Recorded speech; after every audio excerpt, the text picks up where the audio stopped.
sa mga nagbahaging mga kapatid, tayo po magsitayo upang awitin natin ang panalangin tinuro ng ating Panginoon sa wikang Kapampangan.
Tayo pong saluhod upang magbigay galang sa banal na espiritu sa katauhan ng ating minamahal na Apo Conching.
Sumainyo ang kapayapaan. O kay buti ng Ama, kay dakila niya. Gawa niya kay inang, salita niya'y may buhay. Kapangyarihan niyang taglay, asahang lubusan. Magtiwalang ganap, puso'y ibigay. Siya ang tutupad sa mabuting kaganapan sa lahat. Ang may pandinig ay nakarinig.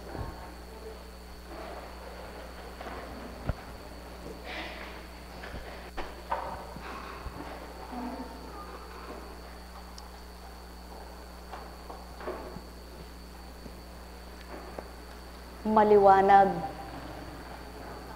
ang pagpapagunita sa inyo kung natatandaan nyo ang mga mensahe.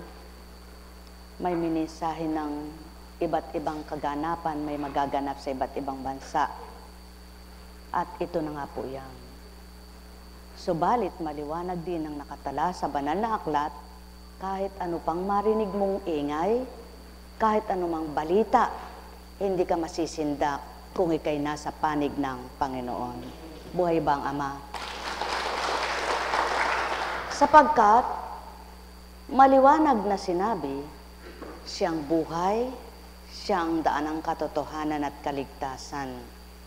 Kaya, alamin ng katotohanan. Lingkod ka ba ng Diyos? Ano ba laman ang puso mo?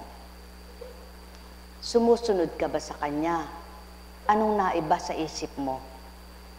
Ang lingkod at naglilingkod, dapat may naiba, may nababago sa isip at damdamin bilang tao. sapagkat di ka matatawag na tapat na tagasunod at totoong anak ng Ama kung sa salita ka lamang magandang mangusap. Ngunit ang puso't isipan mo walang nababago, walang naiiba bilang tao. Kaya kung papaano ng panahon ng mga propeta, baybayin ninyo at suriin kung papaano ang mga naganap sa kanila. Walang naging propeta na hindi dumanas ng pakikibaka.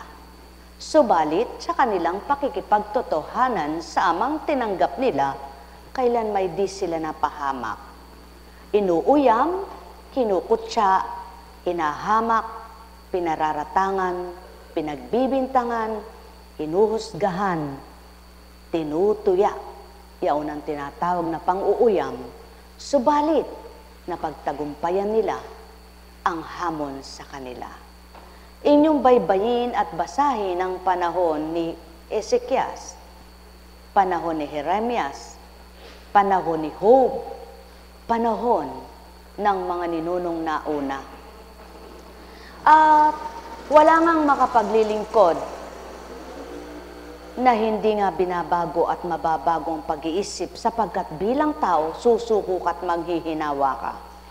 Sapagkat sa iyong paglilingkod, kapag pinairan mo yung pagkatao mo, wala ka nang ipaglalaban, kundi ang nasaktan ka. Ngunit kung ipaglalaban mo, kung papaano ang Ama'y tinanggap ng puso't isipan mo, ipaglalaban ka rin niya. At siya unang pawang katotohanan, mga minamahal ko. Ang sabi nga, kung mabilis ang kalaban niya, hagibis naman siya.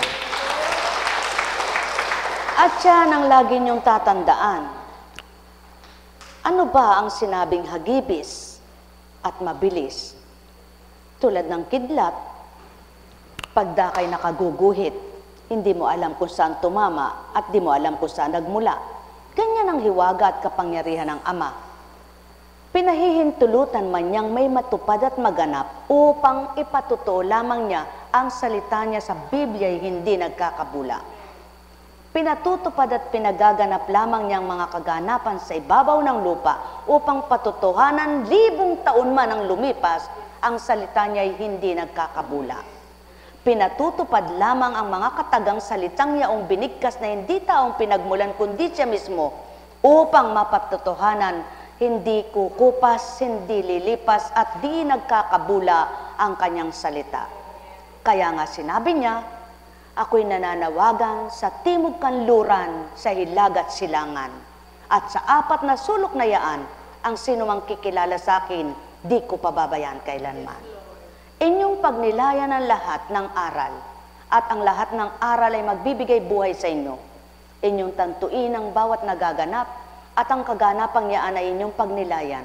Pag napagtanto ninyo, sino ba siya at ano kayo? Siya'y tao ba? Na tulad ninyo. Nagaganap at pinatutupad niya ito upang masala niya ang kanya at makita niya ang tapat na anak niya. Sapagkat wika nga niya, ibinabako at isinilang sa mundong ito ang aking espiritu, hindi para lipulin ko ang sa akin, kundi para iligtas ko ang sa akin. Ibinigay ko ang aking espiritu ng liwanag, hindi para dimlan ko at magdilim ang nilalang, kundi magliwanag man din. Sa makatwid, mga minamahal ko, kung tunay na siyang kinikilala at makikilala ng bawat isa, walang nadidimlan at di madidimlan, kundi lahat ay magliliwanag. Kaya nga, ito ngayon ang pasimula ng pagninilay. Aanhin mo pa ang mga bagay. Kung sa bagay na yaan, wala kang kaligtasan. At yaon ang patutuo ng Ama, ang kakainin ng tanga, ang kakalawangin at mawawala ay di dapat pag-impukan at paglaanan ng oras at panahon. Subalit, ang gintong buhay at gintong aral na marapat pagnilayan at bulayin, ito ang magbibigay alab at sigla ng inyong pagtitiwala. Doon makikita nyo kung paano siya kumilos tulad ng sikat ng araw, na kapag ibinigay niya salat man sa liwanag, nagkakaroon ng apuhap na kaliwanagan. Alalaumbaga, marami nga ang nagsasabi, ako'y lingkod, ako'y naglilingkod. Suriin mo, anong uri ng paglilingkod? Maraming nagsasabi, ako'y missionary, ako'y nagmimisyon. Anong uri ang pagmimisyon mo? Ang wika nga'y ito. Ang bawat pagmimisyon, dapat isa lamang. Misyon mo para sa Ama, huwag mong isama sa misyon ng buhay mo. Ang misyon mo para sa Ama ay ang para sa Kanyang tutuparin mo. At binibigay naman niya ang para sa iyo bilang pagkataong anak kaniya. Sapagkat ang wika nga, kung ang tinutupad mo'y aral at salita ko, mabubuhay sa iyo ang aral at salita ko. Ngunit kung ang tinutupad mo isang mundo at isang pangsanlibutang pangtao lamang, di mo lubos makikilala ako.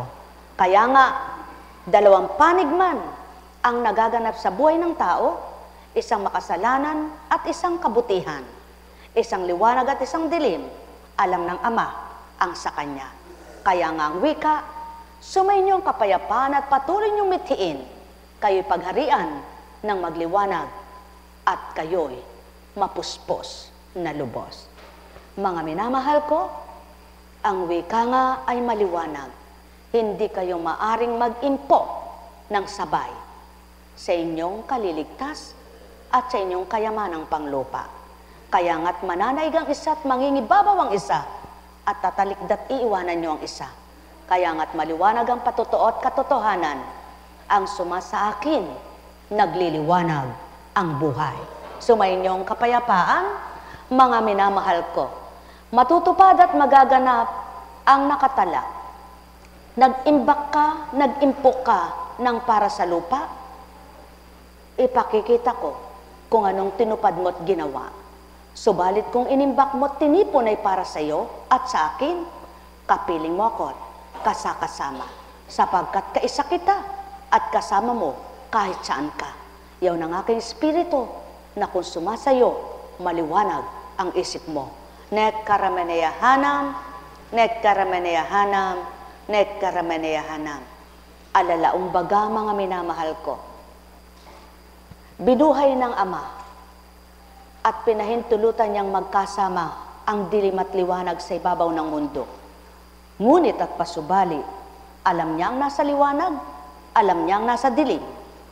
Sapagkat, hindi ka man magturan, hindi ka man magluwal, kilala niya damdamin ng may katapatan at may katotohanan na tinataglay.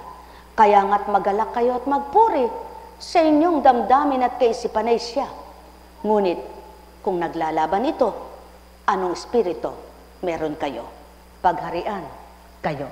Nekkarameneyahanam, nekkarameneyahanam, nekkarameneyahanam. Ang may pandinig ay nakarinig mula kay Juan.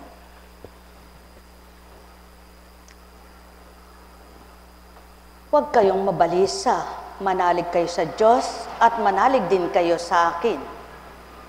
Maliwanag yan. Sapagkat, kung tinatalaga mo ang isip at damdamin mo sa tinanggap mo na di mo nakikita, ibinibigay naman niya ang marapat sa diwa mo upang makaligta at malimutan mo ang kung anong bagabag mo. Sapagkat ang bagabag ay sa tao at sa demonyo, ngunit ang tapang at lakas ay sa espiritu niya. Sumayinyong kapayapaan, mga minamahal ko. Kaya nga, ang wika ay maliwanag. Kung huhukay ka ng balon, siguraduhin mo may dala kang panday. Subalit kung wala at kamay, paano mo mabubungkal? Kaya nga maliwanag ang katotohanan. Ikaw ay anak ng Ama na dinala ka kung saan nasa. Kung siyang nagdala sa iyo, kasama mo siya. Ngunit, kung ang ibang espiritu ang siyang nagdala sa iyo roon, wala kang kasiguraduhan kung anong kakamtan mo. Sapagkat, dalawang espiritu, hindi isa lamang. Kaya't mamili kayo, espiritu ng katotohanan na magsisilbing liwanag nyo o espiritu ng kaligawan na ililisya kayo sa tamang daan. Pagharian kayo, mga minamahal ko.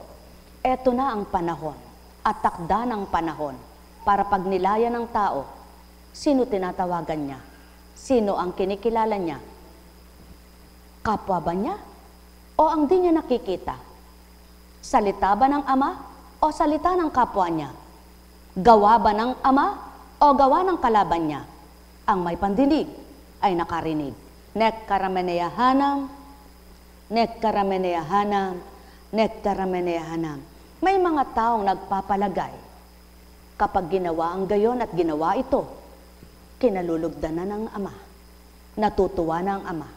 Ngunit, talos, lirip ng Ama ang loob ng bawat isa. Kaya nga't maliwanag ang sinabi niya, ni walang makatatalos makalilirip kanino mang tao, ngunit ang aking espiritu, talastas ko lahat kayo. Kaya nga't magbunyi kayo sa inyong ginagampanang kabutihan, ang Ama ang sa inyo'y nagbibigay at magbibigay ng mabuti man din.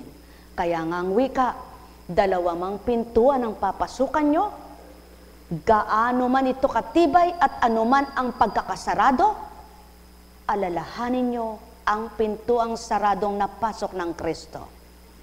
At alalahanin nyo ang bakal na nabuksan ng Espiritu upang iluwal, upang doon iligtas ang totoo.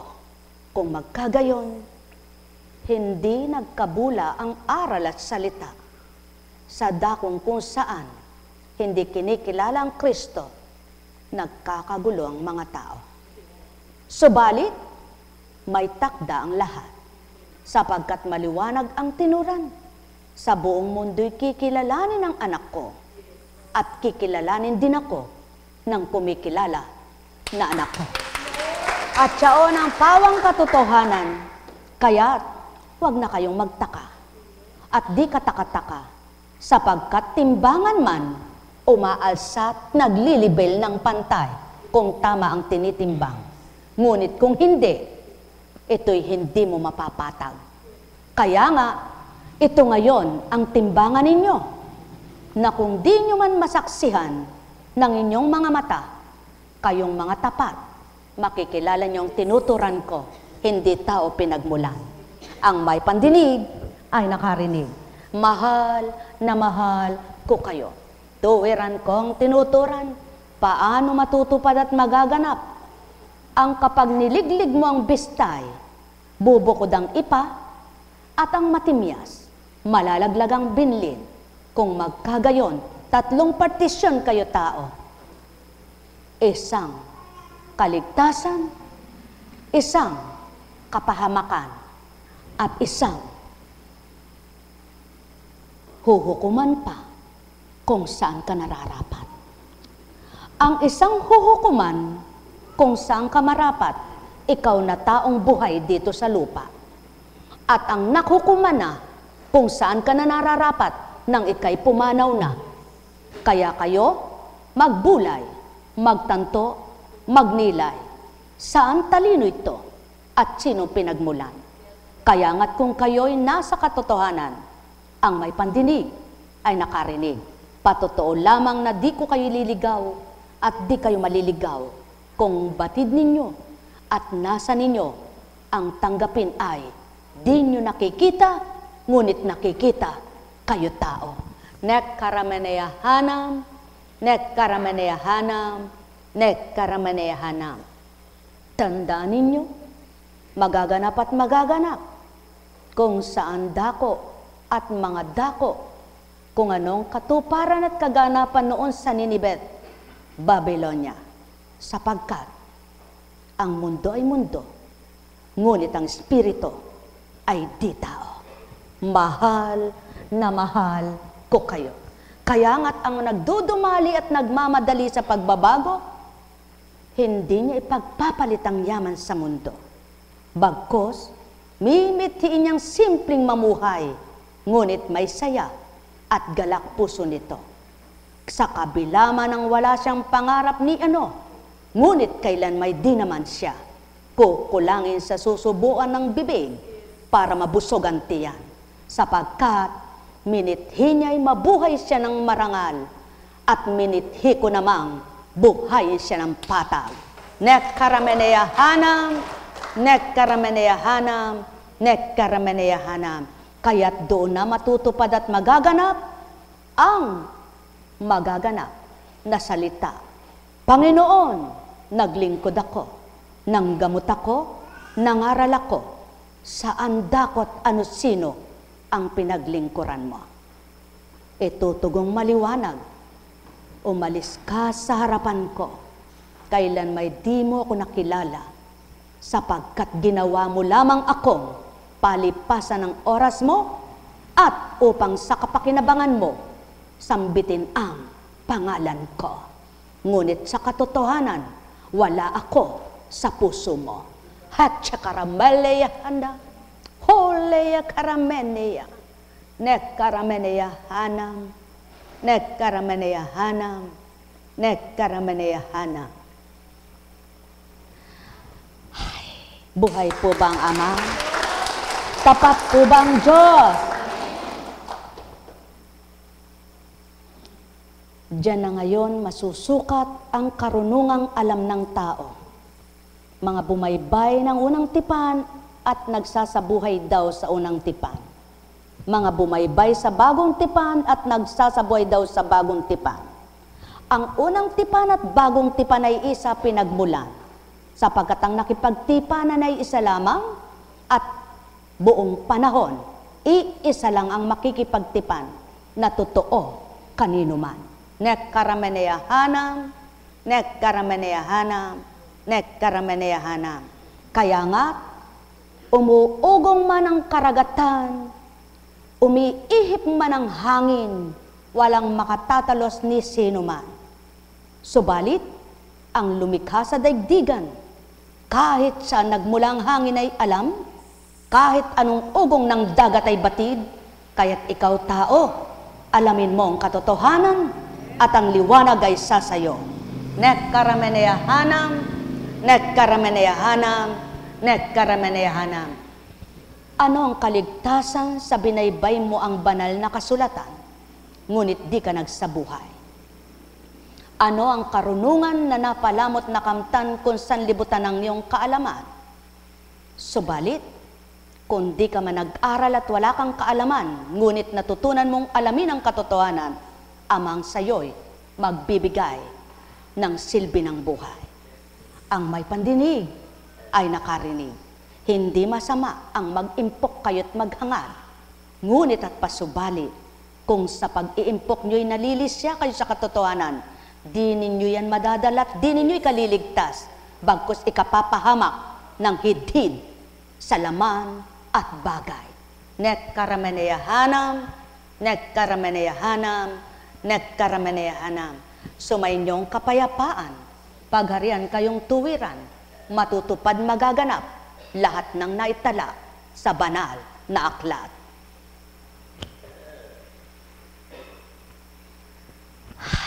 Buhay po ba ang Ama? Tapat po ba ang Diyos? Pag nagbilang tao ka, masasabi mo, Diyos ko, ano ba yan? Ngunit pag nagbilang espiritu ka, di ka na magtataka, sapagkat alam mo na, kaya may nagaganap, pinatutupad ang lahat. Ngunit kung ikay nasa pahamak at nagpapahamak, hintayin mo rin ang kapahamakan mo, sapagkat ang nagmimiting magpahamak, kailan may di napapatag. Ngunit ang nagmimithi ng ikaliligtas ng kapwa at magliligtas ng kapwa, ang tagapagligtas naman, ang siyang kasama at kaakibat. Mahal na mahal ko kayo. Tuwiran kong tinuturan. Tandaan ninyo, dalawa ang uri ng pagsasaing. Isang maligat at isang malambot. Ngunit kung magkamisan, ang may gusto ng maligat, hindi niya napaligat na palambot. Ang may gusto ng malambot, maligat ang kanyang naisaing. Ngunit kung magkamisa naman, mayroong nahilaw, hindi nakain ang niluto niya. Ang may pandinig ay nakarinig. Bulayin ninyo ang aking talinghaga at maarok nyo ang aking salita. Tandaan ninyo, bigas man ay nailuluto para kainin at ikabusog. Subalit, ang tiyang sasapitin at lalamnan, hindi nyo alam kung paano gumiling, kaya't hindi nyo rin alam ang kaganapan bawat araw. Subalit, ang alamin nyo'y katotohanan, liwanag ng isipan, sa inyo'y daratal. Mahal na mahal ko kayo. Katotohanan ang tinuran ko. Kaya nga, pagtawanan man kayo ng kapwa nyo, ano't magagalit at mayayamot kayo. Kung ang ikinatutuya nila sa inyo'y ang katotohanang taglay nyo, huwag kayong mabalisat ni huwag kayong matuwa sa kanilang paghamak sa inyo o ni magalit, kundi kayo'y maging patag at manahimik. Sapagkat alam nyo ang lahat. Ang maganda'y ginagantihan ng kagandahan, ang mabuti ginagandahan at binagantihan ng kabutihan, subalit ang masama, kailan may walang ganting, mabuti at maganda. Kaya nga ang mabuting ginawa, ilagak sama, siyang gaganti, siyang magbibigay ng karapatan sa gumawa at gagawa ng pawang kabutihan. Kung ang ginagawa mo, paglalayon at pagnanasang sarili mo, alam ng Ama ito. Kung ang ginagawa mo at paglalayon para sa kapwa mo, dahil sa kanyang nasumpungan mo, batid na batid niya rin ito. Kaya't ang dalawang uri ng taong gumawa sa mundo, alam niyang paghatol kung anong iuhukom niya. Ang may pandinig ay nakarinig. Nek karameneyahanam, nek karameneyahanam, nek karameneyahanam. Walang banal, walang matwid. Subalit, walang di magbabago ang isip kapag tunay ng Ama ang tinanggap at nasumpungan ng tao. Kaya't sumainyong kapayapaan, pagarian kayong lubos. Mahal na mahal ko kayo. Tuwiran kong tinuturan, mahal na mahal ko kayo. Alalahanin niyo ang panahon ni Daniel, kung paano ito ay hinagis sa pugon at kung paano ito inihagis sa mga leon. Alalahanin niyo ang panahon ni Tobit, kung paano ito'y nabulag at pagdakay, nagbalik ang pananaw. Alalahanin niyo ang panahon ni Job, kung paano ito'y naubusan ng lahat, ngunit naibalik ng higit pa. Alalahanin niyo ang nakaraang mabuti, at ang mabuti ang kakamtan. Nek karameneyahanam, nek karameneyahanam, nek karameneyahanam. Ang may pandinig ay nakarinig. Kaya lamang hindi matanggap ng tao ang kapwa-tao niya, hindi niya matanggap kung magkamisan na mas magaling siya, sapagkat lalo't higit ito na ang tingin sa sarili ay nasa taas, ngunit ang di niya alam, binabagsak siya ng kanyang Ama na di niya alam kung paano gagawin. Subalit, ang nasa baba na wala siyang kaalaman kung paano siya itataas at paano siya matataas, nang magising, nakaakyat, palangganap. Tao, yan ang kaganapan sa lupa, magbulay, magnilay. Mahal na mahal ko kayo. Payapa, patag, na diwa, kamti ninyong ganap. Holeya karameneya eche karayoa. Holeya, nekaramahaleya, nekarameneya anam. Mapapalad kayong aba na dinudustang pagkatao, at kayo namang nandustat ng aba, hintayin nyo ang Ama kung paano siya kumilos sa bawat isa. Ang may pandinig ay nakarinig. Mahal na mahal ko kayo. Tuwiran kong tinuturan, mahal na mahal ko kayo. Buhay ba ang Ama? Tapat ba ang Diyos? Dakila ba ang Diyos? O kay buti ng Ama, kay dakila niya.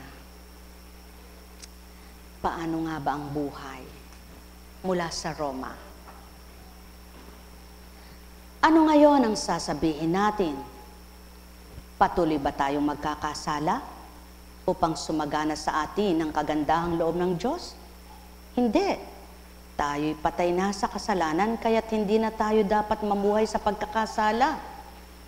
Hindi ba ninyo nalalaman na tayong lahat na nabautismuhan kay Kristo Jesus ay nabautismuhan sa kanyang kamatayan?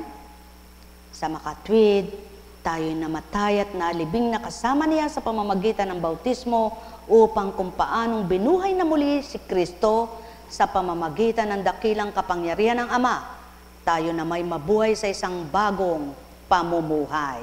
Buhay bang Ama? Kaya nga, maliwanag ang katotohanan, pinakibakahan ang katotohanan sa panahon na yaon, ngunit di nakilala ng ayaw kumilala. Subalit sa panahon ng Espiritu, wala nang kalaban na nakikita, ngunit ang Ama, alam niya kung sinong kumakalaban sa Kanya. Pagharian kayo. Buhay ba ang Diyos? Tapat ba ang Diyos? Totoo ba ang Diyos? Naunawaan niyo na po ba ang bawat kaganapan? Kaya, sa bawat inyong nasasaksihan, nalalamat, nababatid, pinaalam, panalangin walang humpay, yaon ang kailangan. Alam kong may magagawa ang Ama. Alam kong may magagawa ang Ama. Pagka winika niya, manalig ka na bawat araw. Oh, mga taga-ibang bansa, ayan, sumapo na kayo. Ako sa inyo may nakalaan. Alam kong diringgin kayo ng Ama. Alam kong diringgin kayo ng Ama. Pagka winika niya, manalig ka na bawat araw. Ako sa inyo may nakalaan. Mayroong magandang mangyayari sa inyo, aking mga minamahal. Mayroong magandang mangyayari sa inyo, manalig o mangkin at tanggapin. Alam kong may magagawa ang Ama. Pag nilayan nyo na lamang, kung magkamisan ang bulaklak ng ilang-ilang, makita nyo nakalaylay lahat. Isang yugyug lamang nang silayan yung muli, nasa lupa na palang lahat. At kung minsan naman, nakita nyo walang kasibol-sibol na isang bulaklak. Nang magbalik kayo, aba, laylayang lahat. Saan nagmula ito? Pag nilayan ninyo, ganang pagkatao'y di mawiwika ito, ganang pagkatao'y di mababatid pagdaka, ganang pagkatao walang masasambit sa inyo, ganang di nyo nakita ang nagturan, magnilay at magbulay. Sumainyong kapayapaan, mga minamahal. Tandaan ninyo, mabilis kumilos ang Ama. Maluwat man para sa'yo, nagtagal man para sa'yo, kapag kumilos at tumupad siya, sa di mo namamalayan, nakaplano ang buhay mo sa Kanya. Sapagkat ang tagabalangkas ay hindi ikaw. Kaya ang plano mo'y di niya plano, ang gawa mo'y di niya gagawin, ngunit ang gawa niya tularan mo, mabuti ang kasasapitan. Ang may pandinig ay nakarinig. Sumainyong kapayapaan, mga minamahal. Net karameneyahanam, net karameneyahanam, net karameneyahanam. Buhay bang Ama? Tapat ba ang Diyos? Sa kaganapan lamang dito sa dalawang batang ito na magkapatid, sa batang ito, sa batang iyan, wala akong dapat sambitin sapagkat kung di makakaunaway, chismis lamang yan. Ngunit, silang buhay na patotoo Sabi nga, kapag nagtanim ka ng isang buto, kahit na kay pait-pait niyan, may lalabas na hindi mapait. Ngunit, kapag gumawa ka ng di tama, lahat ng ginawa mong di tama, hahatulan ng Ama. Sapagkat ang bunga siyang nagbibigay lasa, sapagkat ang bungay siya'y nagbibigay katas, kaya't mapait man ang naitanim mo, kapag ginusto niya magkaisa man lang ng tamis, may bibigay niya at may sisibol, sapagkat ang napagbabago niya ay di mapagbabago ng tao, ang magagawa niya ay di magagawa ng tao. Kaya, tao, nakita mo ba kung anong pundasyon mo? Saksi ka ba kung ano magulang mo? Kung kilala mo ang Ama at iniba mo ang sayo, babaguhin ka ng Ama. Sa totoo at katotohanan lamang. Kaya wag sabihin ng tao, lahi kasi niya yan. Mahana kasi yan. Ang malapit sa Ama at lumalapit sa Kanya, iniiba niya sa kapwa niya. Kaya hindi maaaring lahi kasi niya yan. Pundasyon kasi niya yan. Tao, ibahin niyo pananaw niyo. Kilalanin niyo ang Ama at walang lahi-lahi. Kung sino may sala, siyang may parusa. Mahal na mahal ko kayo. Tuwiran kong tinuturan, mahal na mahal ko kayo. Alala umbaga, suriin ninyo ang bawat kataga. Magnilay at magbulay sa bawat gawa. At sa bawat natanto nyo, liripin ang isip nyo'y mahihirapan kayo. Ngunit tanggapin nyo ang tagapag-unawa. Ipapaunawa sa inyong diwa. Tatanggap ang puso nyo, makadarama ito, maaliw ang paninimdim nyo. Pagpalain kayo. Nekkaramaneyahanam, nekkaramaneyahanam, nekkaramaneyahanam. Buhay ba ang Diyos? Tapat ba ang Diyos? Totoo ba ang Diyos? May istorya. May isang bata nang isinilang ay abnormal. Ngunit, umusad ang panahon, napagaling siya ng Ama. May isinilang namang normal na normal. Umusad ang panahon, lumabas siyang abnormal. Ano ngayon ang palagay nyo? Sino gumagawa ng buhay ng tao? Ang may pandinig ay nakarinig. Kaya mga mahal ko, huwag nyong pangunahan ng Ama. Ibigay nyo ang sarili nyo, mangunguna siya. Pagpalain kayo. Nekkaramaneyahanam, nekkaramaneyahanam, nekkaramaneyahanam. Ang pawang katotohanan, kung nalis siya ka, kilalanin mo siya, itutuwid ka niya. Kung nagdilim ka, tanggapin mo siya, magliliwanag ka. Kung nagulo ka, hinanap mo siya, papayapain ka niya. Yan ang pawang katotohanan. Ang lumalapit sa kanya, nakukupkop niya.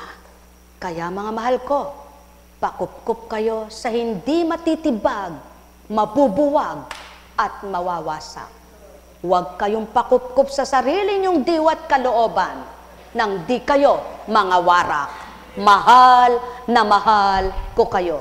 Tuwiran kong tinuturan, damdamin nyo'y mababalisa. Isip nyo ay malilito. Ngunit ang Ama, kailan may di natitigatig ng kahit na sino. Sapagkat siya'y noon, ngayon at magpakailanman. Nekkaramaneyahanam, nekkaramaneyahanam, nekkaramaneyahanam. Ay, buhay ba ang Ama? Tapat po ba ang Diyos? Habang bakasyon, ang nagsilbing aking kalasag, aking liwanag, ay ang mga mensaheng pinag-ulit-ulit kong pakinggan. At ang mga mensaheng paulit-ulit kong binabasa. Kaya, hindi ako nainip, hindi ako nabagot. Madali ang maghapon, madali ang magdamag. Ngunit sa dating buhay, na ang kinababagot at kinainip, kung yun ang gagawin, maaring wasak ang damdamin. Kaya sabi ng Ama, ang salita ko'y nagbibigay buhay, nagpapatibay sa mabuhay. Buhay ba ang Ama? Kaya sa inyong lahat, pagpalain kayo sa pangalan ng Diyos Ama, Diyos Anak, Diyos Espiritu Santo. Lagi nyo ring tatandaan, kung ikaw ay isang magulang, huwag mong hanaping pantay ang ugali ng iyong niluwal, sapagkat daliri man ay di pantay-pantay. Ngunit, sa iisang palad na paggagalaw mo ang lahat, kaya't kung ikay isang tunay na magulang na sa liwanag ay nanahan, mapakikilos mo rin ang liwanag sa lahat mong anak. Ang may pandinig ay nakarinig. Mahal na mahal ko kayo. Tuwiran kong tinuturan, mahal na mahal ko kayo. Baybayin nyo ang binigkas ko. Anong talino ng tao para mabatid ito? Ngunit kung kayo'y may pandinig, kayo'y nakarinig. Sapagkat babaeng lang paman di maaarok ang sukat, yamang hindi nyo nakita ang nagbigkas. Sumainyong kapayapaan, mga minamahal. Nekkarameneyahanam, nekkarameneyahanam, nekkarameneyahanam. Buhay bang Diyos? Tapat po bang Diyos? Dakila po bang Diyos? Ngayon, matutupad din at magaganap ang panahon ng Ninibe nang sabihin kay Jonas, magtungo ka sa bayan ng Ninibe. Kapag sila'y nagsisi at nagbalik loob sa akin, di ko itutuloy ang pagwasak. Sa makatwid, kung magkakasama-sama at totoo ang mga Kristiyano na kumikilala sa Ama at Kristo, kay daling kubkubin ng Ama ang kanyang paghahari sa bawat isa. Mahal na mahal ko kayo. Tuwiran kong tinuturan, walang yumuyugyug sa dagat, walang nagyuyugyug sa bundok, at walang nagbibigay ipo-ipo para higupin ang nasa ilalim at ikambulat. Sumainyo ang kapayapaan. Lagi niyong tatandaan, tao, di mo kayang gumawa ng ipo-ipo, di mo kayang gumawa ng lindol, di mo kayang gumawa ng hangin. Kung kilala mo ang gumagawa nito, magtitiwala ka sa buhay mo. Alalaong baga, mahal na mahal ko kayo. Kaya nga, kailangan nyo ang di nyo nakikita upang siyang magpatibay ng diwat isipan nyo. Sa gayon ang loob nyo'y tatapang at yahanda kayo dahil kumilala kayong lubos. Ang may pandinig ay nakarinig. Nekkarameneyahanam, nekkarameneyahanam, nekkarameneyahanam. Matutupad at magaganap. Hihipa ng trumpeta at magsisipagbunyi ang nakakilala. Ngunit ibabagsak ang di totoo sa Ama. Mahal na mahal ko kayo. Tuwiran kong tinuturan, hindi nyo ito maririnig sa lahat ng dako. Ngunit narinig nyo sa oras na ito, bulayit tantuin ninyo, ano't sino ang nagwika. Ang may pandinig ay nakarinig. Saan huhuguting pag-iisip ito? Kaya't magkutsama't tumawa sa babaeng ito, akong saksit batin ng kung sino. Ang may pandinig ay nakarinig. Mahal na mahal ko kayo. Tuwiran kong tinuturan, mahal na mahal ko kayo. Buhay ba ang Ama? Tapat ba ang Diyos? Totoo ba ang Diyos? Napakabuti ng Panginoon. Di po ba? Opo. Kaya mo lang mapapatotohanan ang Diyos Espiritu'y buhay. Ikaw na ginagamit, alam mo kung sinong gumamit sa iyo, doon sa mga hindi mo alam, nalaman mo. Doon sa hindi mo nakikita, sa dating ikaw, may pinakita siyang kaiba sa iyo. Doon sa dating di mo kaya, nagawa mong di mo alam at di mo kaya dahil tao ka. Ngunit nang dahil sa Ama, may nagawa ka alang-alang sa Kanya. Kaya sumainyo ang paghahari niya. May tanong baga kayo? Wala kayong tanong. No, meron man, pati ang pagguhit, iba't iba. Ang uno, diretso. Kaya sa isang Diyos, dumiretso kayo, walang babaluktot na diwa. kayo. Ang dos, lumiko. Kaya kung dalawang espiritu ang sa inyo, laliligaw kayo ng landas. Buhay ba ang Ama? Buhay ba ang Ama? Kaya sa inyong lahat, magnilay sa tinuran ko. Sa nagmula ang binigkas ko. Ngunit masusuri nyo kung totoo o hindi ito. Pagpalain kayo sa pangalan ng Diyos Ama, Diyos Anak, Diyos Espiritu Santo. Humayo kayong taglayang liwanag sa puso't isipan nyo, maghari sa buong katauhan nyo, upang ang pagnilayan nyo'y mabuti, ang isipin nyo'y kabutihan, at ang puso ninyo'y bumuti man din, kaya't ang bawat araw nyo may liwanag sa bawat kinabukasan.